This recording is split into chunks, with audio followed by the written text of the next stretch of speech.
अगर तुम हो कुछ भी नहीं और तुम्हारा एक साथी बाहर घोड़ों के पास खड़ा है, वो तुम्हारा नौकर नहीं, इसे गिरफ्तार कर लिया गया है।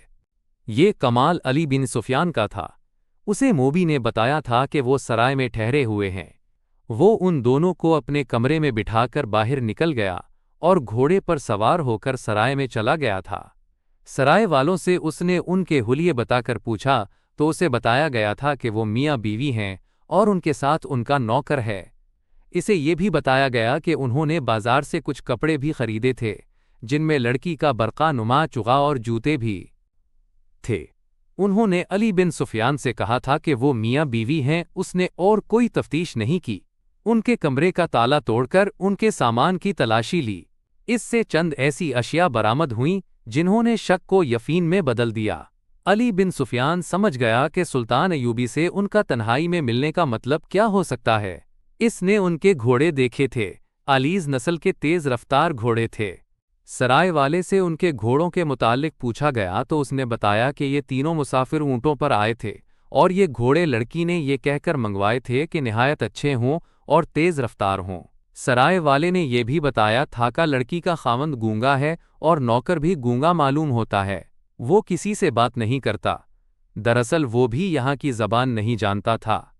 अली बिन सुफियान ने वापस आकर देखा कि इजलास ख़त्म हो गया है, तो वो सुल्तान अय्यूबी के पास चला गया।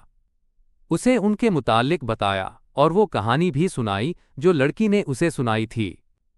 फिर सराय से जो मालूमात उसने हासिल की थीं और उनके सामान से जो मशकूक चीज़ें बरामद की थीं वो दिखाएं और अपनी राय ये दी कि आपको कत्ल करने आए हैं, आपसे तन्हाई में मिलना चाहते हैं।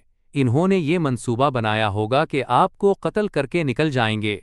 जितनी देर में किसी को पता चलेगा उतनी देर में वो तीर रफ्तार घोड़ों पर सवार होकर शहर से दूर जा चुके होंगे और ये भी हो सकता है कि ये लोग आपको इतनी खूबसूरत लड़की के चक्कर में डालकर ख्वाबगाह में कत्ल करना चाहते हों। सुल्तान अय्यूबी सोच में पड़ गया। फिर कहा, इन्हें अभी गिरफ्तार न करो, मेरे पास भेज दो।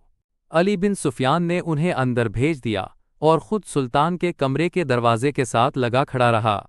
उसने मुहाफिज दस्ते के कमांडर को बुलाकर कहा, उन दोनों घोड़ों को अपने घोड़ों के साथ बांधे दो और ज़ेने उतार दो और उनके साथ जो आदमी है उसे अपनी हिरासत में बिठा लो। उसकी तलाशी लो, उसके कपड़ों के अंदर खंजर होगा, वो उससे ले लो। उन अहकाम पर अमल हो गया। मैग्नाना मारियूस का साथी गिरफ्तार हो गया। उससे एक खंजर बरामद हुआ। घोड़ों पर भी कब्जा कर लिया गया।